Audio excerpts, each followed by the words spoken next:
আসসালামু আলাইকুম। জনপদের খবরে আমন্ত্রণ জানাচ্ছি আমি মোহাম্মদ রাইহান। এখনকার এই সংবাদ আয়োজন একই সঙ্গে চ্যানেল আই এর ইউটিউব চ্যানেল এবং চ্যানেল আই এর ওটিটি প্ল্যাটফর্ম আই স্ক্রিনে লাইভ স্ট্রিম হচ্ছে। বিএনপি, জামায়াত, সেনাবাহিনী সহ কিছু মহল নির্বাচন কমিশনকে নিয়ন্ত্রণ করছে বলে অভিযোগ করেছে জাতীয় নাগরিক পার্টি এনসিপি। নির্বাচন কমিশন সচিবের সঙ্গে বৈঠকে এনসিপি নেতারা বলেন, দলদাস এই কমিশন সুষ্ঠু নির্বাচন করার যোগ্যতা রাখে না। তারা বলেন, শাপলাকে স্বেচ্ছাচারী করে প্রতীক তালিকায় যুক্ত করেনি ইসি, এই প্রতীকের বিকল্প নেই। এদিকে সিলেটে নির্বাচন কমিশনার আনোয়ারুল ইসলাম সরকার বলেছেন, বিধি অনুযায়ী শাপলা দেওয়া যাচ্ছে না এনসিপিকে। নাজিব বেগের রিপোর্ট। গত ২রা অক্টোবর নির্বাচন কমিশনের নির্ধারিত তালিকা থেকে প্রতীক পছন্দ করতে এনসিপিকে চিঠি দেয় নির্বাচন কমিশন। ওই তালিকায় ছিল না শাপলা প্রতীক। যদিও শাপলা প্রতীক নিয়ে অনড় অবস্থানে থাকা এনসিপি ইসিতে এসেছে কয়েক দফা। প্রতীক বাছাইয়ের শেষ দিনেও ইসি সচিবের সঙ্গে বৈঠকে বসে এনসিপির প্রতিনিধি দল। পরে দলের নেতারা অভিযোগ করেন, নির্বাচন কমিশনকে নিয়ন্ত্রণ করছে বিভিন্ন মহল। কোনো নীতিমালা ছাড়াই শাপলাকে প্রতীক তালিকায় যোগ করা হয়নি, দাবি করেন এনসিপি নেতারা। দেশের এই পরিস্থিতিতে ফেব্রুয়ারিতে কিভাবে ভোট হবে তা নিয়েও প্রশ্ন তোলেন তারা। এই ইলেকশন কমিশনও তারা গণিমতের মাল হিসাবে ভাগ করেছে। আর্মি এক ভাগ নিয়েছে, বিএনপি এক ভাগ নিয়েছে, জামাত এক ভাগ নিয়েছে। পুলিশের কোনো চেঞ্জ হয় নাই, ন্যাশনাল সিকিউরিটিতে ব্যবসায়ীদের কোনো নিরাপত্তা নাই। এই পরিস্থিতিতে ফেব্রুয়ারিতে ইলেকশন কিভাবে হবে সেটা আমাদের প্রশ্ন। স্বেচ্ছাচারিতা করলে বর্তমান ইসির অবস্থা নুরুল হুদা কমিশনের মতো হবে বলেও হুঁশিয়ারি দেন এনসিপি নেতারা। তাদের এই আচরণে আমাদের কাছে মনে হয় না যে তারা একটা সুষ্ঠু নিরপেক্ষ একটা নির্বাচন তারা পরিচালনা করতে পারবে না। শাপলা ছাড়া কোনো বিকল্প কোনো অপশন নাই। এখন আমরা বিকল্প কেন নিব?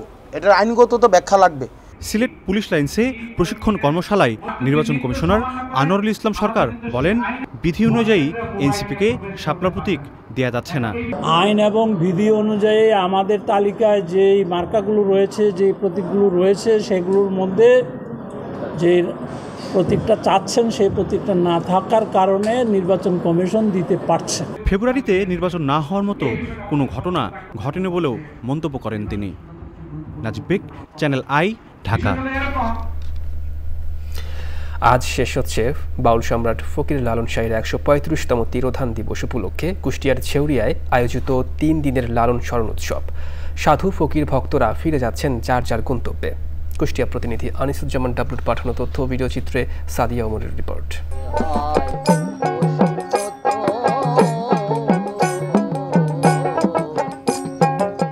বছরের দুটি উৎসবে বাউল সাধুদের পদচারণায় মুখর হয়ে ওঠে কুষ্টিয়ার ছেউরিয়ার আখড়াবাড়ি।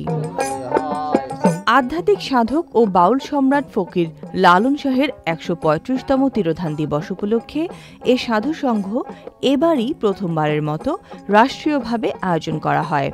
বিদায় বেলায় সাধুদের চোখে মুখে যেন বেদনার ছাপ। বিদায় বেলা বাবা, যে এই দিন আর পাবো কি না কে জানে বলো। নিঃশ্বাসের তো বিশ্বাস নাই। কিছু কিছু সাধুরা আছে, গতকালকে দুদিন যে মানুষের ঢল, এই সমুদ্র, মানুষের একটা সমুদ্র বয়ে গেল। এই দেখা দিন একটা মানুষ নীলা খেলা। এই যে আমার জীবনে কোনদিন আজ ৪০ বছর ধরে এখানে উঠা বসা করি, সাহিত্য ধামে আসি, কখনো যেন এরকম স্রোত দেখিনি। এখানকার পরিবেশটা কেমন দেখতে আসলাম, ভালো লাগলো। আমি এসেছি নাটোর জেলা থেকে। সাধু সংঘ সাঙ্গ হলেও সংস্কৃতি বিষয়ক মন্ত্রণালয়ের আয়োজনে ৩ দিনের আলোচনা ও সাংস্কৃতিক অনুষ্ঠান শেষ হবে রবিবার মধ্যরাতে। স্মরণোৎসবকে কেন্দ্র করে শুরু হওয়া গ্রামীণ মেলা চলবে আরও কয়েকদিন। Sadia Omar, channel I. এবারে সারা দেশের খবরাখবর নিয়ে প্রতিনিধিদের পাঠানো তথ্য ভিডিও চিত্রে আল মুকসিদের রিপোর্ট। বরিশালে উপজেলা, জেলা ও আঞ্চলিক নির্বাচন কর্মকর্তাদের সাথে ত্রয়োদশ জাতীয় সংসদ নির্বাচন সংক্রান্ত মতবিনিময় সভা করেছে প্রধান নির্বাচন কমিশনার এএমএম নাসির উদ্দিন। চট্টগ্রামের পটিয়ায় শান্তিরহাট এলাকায় তৃণমূল বিএনপিকে সুসংগঠিত করতে ও তারেক রহমান ঘোষিত ৩১ দফা বাস্তবায়নে সাধারণ জনগণ ও ব্যবসায়ীদের মাঝে লিফলেট বিতরণ করেছে বিএনপি। কর্মসূচিতে নেতৃত্ব দেন চট্টগ্রাম দক্ষিণ জেলা বিএনপির সাবেক সিনিয়র যুগ্ম আহ্বায়ক এনামুল হক এনাম। জিয়াউর রহমান ফাউন্ডেশনের ২৬তম প্রতিষ্ঠাবার্ষিকী উপলক্ষে বগুড়ার গাবতলী উপজেলার বাগবাড়ি শহীদ জিয়া ডিগ্রি কলেজ মাঠে বিনামূল্যে মেডিকেল ক্যাম্প হয়েছে। ক্যাম্পে ৫,০০০ রোগীকে বিনামূল্যে চিকিৎসা সেবা, স্বাস্থ্য পরামর্শ ও প্রয়োজনীয় ওষুধ দেওয়া হয়। বিএনপির প্রতিষ্ঠাবার্ষিকী উপলক্ষে চাঁদপুরে বিনামূল্যে মেডিকেল ক্যাম্প করেছে ড্যাব ঢাকা মহানগর উত্তর কমিটির সভাপতি প্রফেসর ডক্টর সরকার মাহবুব হোসেন শামীম। চুয়াডাঙ্গায় নিজ নির্বাচনী এলাকায় গণসংযোগ ও তারেক রহমান ঘোষিত ৩১ দফার লিফলেট বিতরণ করেছে বিএনপির vice chairman Shamsuzzaman Dulu. Leaflet বিতরণে দলের স্থানীয় নেতাকর্মীরা অংশ নেন। কুমিল্লা নামে বিভাগ বাস্তবায়নের দাবিতে মহানগরে সমাবেশ করেছে কুমিল্লাবাসী। দলমত নির্বিশেষে জেলার রাজনৈতিক, সামাজিক, সাংস্কৃতিক, ব্যবসায়ী সহ বিভিন্ন শ্রেণী পেশার মানুষ এ মহাসমাবেশে অংশ নেন। লালন শাহের ১৩৫তম তিরোধান দিবস উপলক্ষে গাইবান্ধায় সাধুসঙ্গ অনুষ্ঠিত হয়েছে। প্রধান অতিথি ছিলেন জেলা প্রশাসক চৌধুরী মোয়াজ্জম আহমদ। গাজীপুরের কাশিমপুর, বাগবাড়ি ও মিসারবাগ এলাকায় বিএনপি ঘোষিত ৩১ দফা লিফলেট বিতরণ করেছে মহানগর স্বেচ্ছাসেবক দলের আহ্বায়ক শাহাদাত হোসেন শাহীন। এ সময় নেতাকর্মীরা মানুষের হাতে লিফলেট তুলে দিয়ে দলীয় কর্মসূচির উদ্দেশ্য ও ভবিষ্যৎ পরিকল্পনা তুলে ধরেন। লক্ষ্মীপুরের সদর উপজেলার চররুহিতা ইউনিয়নে মহিলা দলের সমাবেশ হয়েছে। প্রধান অতিথি ছিলেন বিএনপির চেয়ারপারসন বেগম খালেদা জিয়ার উপদেষ্টা আবুল খায়ের ভূঁইয়া। মাদারীপুরের শিবচর উপজেলায় তারেক রহমান ঘোষিত ৩১ দফা প্রচারে গণমিছিল করেছে বিএনপি। নরসিংদীর মাধবদীতে কাঠালিয়ায় ভূমিদস্যু আব্দুস সাত্তার বাবু ও তার সহযোগীর দ্বারা জমি দখল ও হয়রানির প্রতিবাদে সংবাদ সম্মেলন করেছে ভুক্তভোগী আবু সাইদ মাসুদ। এ সময় তার পরিবারের সদস্যরা উপস্থিত ছিলেন। রংপুরে পৈতৃক বাড়ি হাতিয়ে নিয়ে মিথ্যা মামলা ও হয়রানির প্রতিবাদে সংবাদ সম্মেলন করেছে ভুক্তভোগী ৯ ভাই বোন।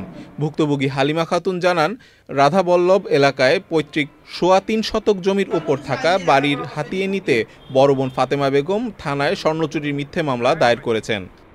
আল মুকসিদ, চ্যানেল আই।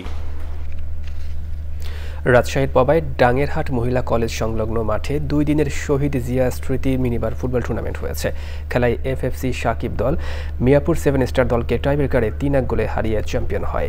খেলা শেষে বিজয়ী ও রানার আপ দলের মধ্যে পুরস্কার বিতরণ করা হয়।